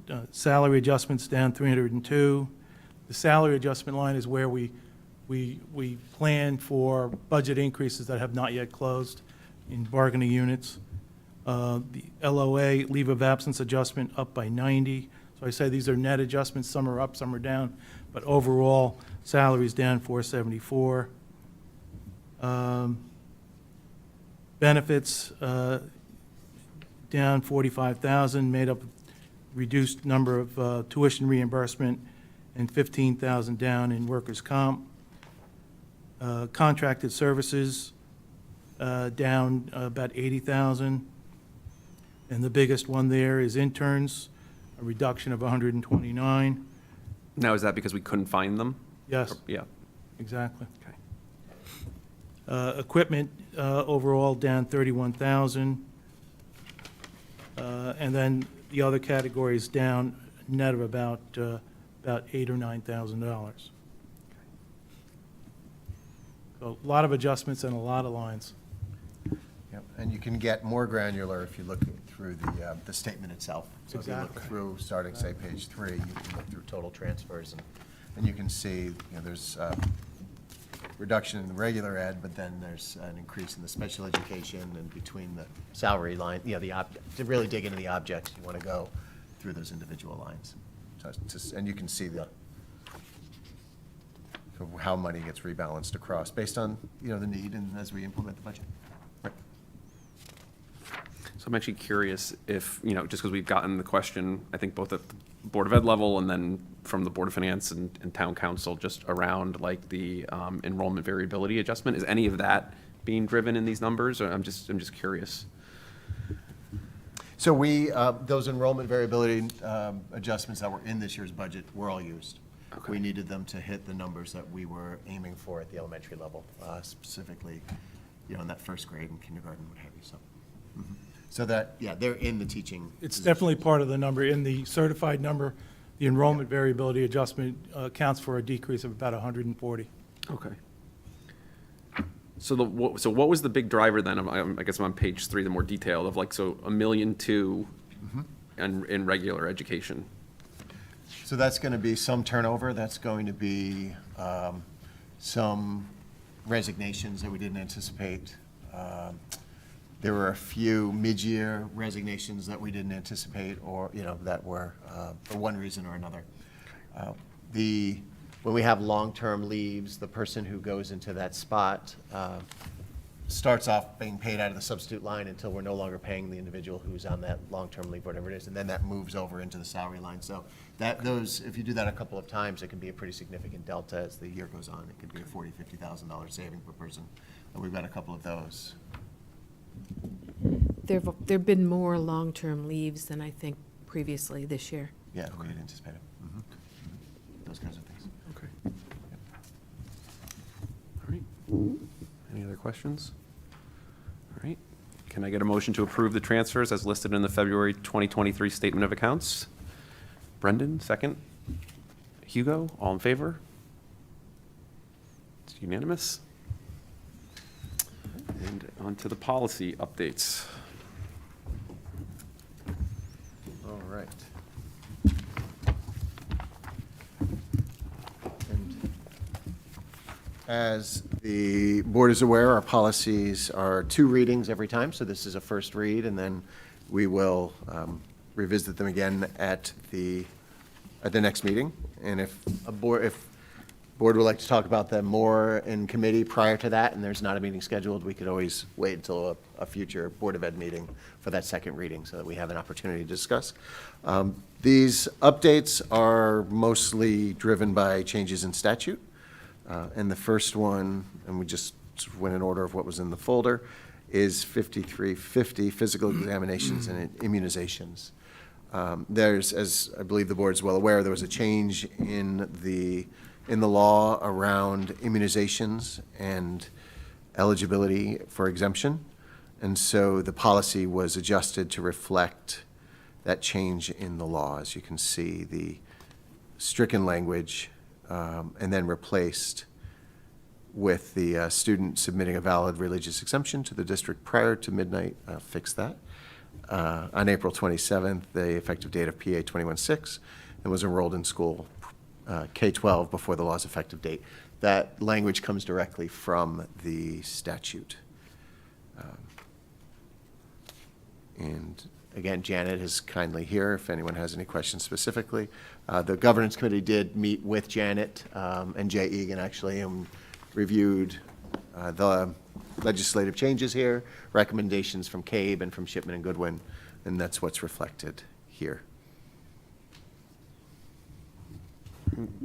Any questions? All right, can I get a motion to approve revisions to the Board of Education Policy 5350, physical examinations and immunizations for a first reading? Motion, Katrina. Second, Brendan. Okay. All right.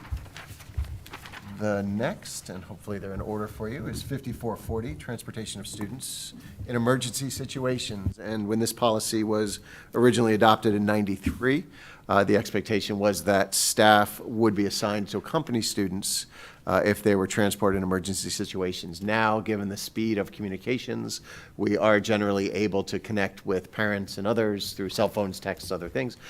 So our nurses no longer ride with students when they're going into the hospital or they're being transported in emergency situations. So we struck the language that speaks to that. However, we did keep in the language that says each school shall be covered by a school nurse at all times during regular school hours. And you can see what was struck here. Students transported by ambulance to the nearest hospital shall be accompanied by a staff member if a parent, guardian, or parent designee is not available. So we try to obviously we need an adult with a child. It just doesn't always have to be the nurse who goes. Right, and now the EMTs give the epinephrine. In '93, you needed a school nurse to be there to give if they needed a second dose. Perfect. And that's been changed. So that's the big reason the nurses don't go. Great. Any questions? All right, can I get a motion to approve revisions to the Board of Education Policy 5440, Transportation of Students in Emergency Situations for a first reading? Motion, Erica. Second, Hugo. Okay. All right. The next is 5460, medications. And a simple change there, it's just the one page. Behind it is the standing orders. I just thought the board would like to see what we mean when we say standing orders, and it's around administration of those medications. And what we've added here for the board's consideration is the ability to also administer Narcan, and if needed, epinephrine to treat anaphylaxis. It's still a little awkward, so I will make sure that the commas are in the right place, because Narcan does not treat anaphylaxis, and we don't want to make it look like it does. So I will fix the language there.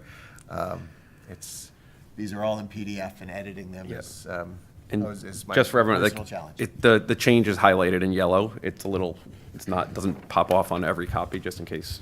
Okay.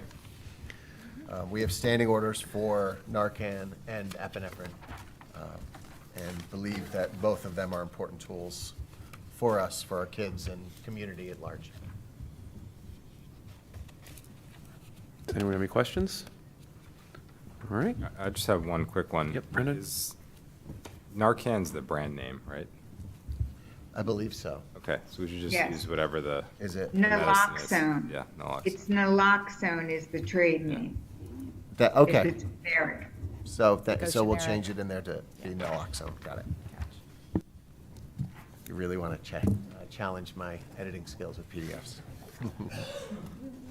Good. All right. Any other questions? Good idea. Okay, can I get a motion to approve revisions to the Board of Education Policy 5460, medication, for a first reading? Phil, second, Julie. Okay. And the last is policy 5461, which is food allergies. If you flip, and again, it will be highlighted, and the first is quite small. It's on page 175. It says the NCPS will establish at least one allergen-free table in each school cafeteria. We added K-8 because we do not do that at the high school, and the expectation that students are self-aware and can self-manage in their school cafeteria. So we have that, and then if you continue on, page 177. Again, this policy was originally was last revised in 2011, and the laws have changed a little bit since then. You see the language that was struck around EpiPens in the elementary school, and now students in grades K-12, with permission of parents and physician, can carry. So Janet, correct me if I'm wrong, but that was recently changed, where elementary students could carry on their own instead of us having to hold for them. And this came from the food allergy parents who pushed strongly for this to make a difference between self-carry and self-administer. They want their students who require an EpiPen to always have the one on them. So the state changed the medication order form. There's two separate lines, one for self-carry and one for self-administer. So that we're just trying to reflect that updated change. Great. Any questions? Okay. Can I get a motion to approve revisions to the Board of Education Policy 5461, food allergies, for a first reading? Phil, second, Bob. Okay. Thank you. All right.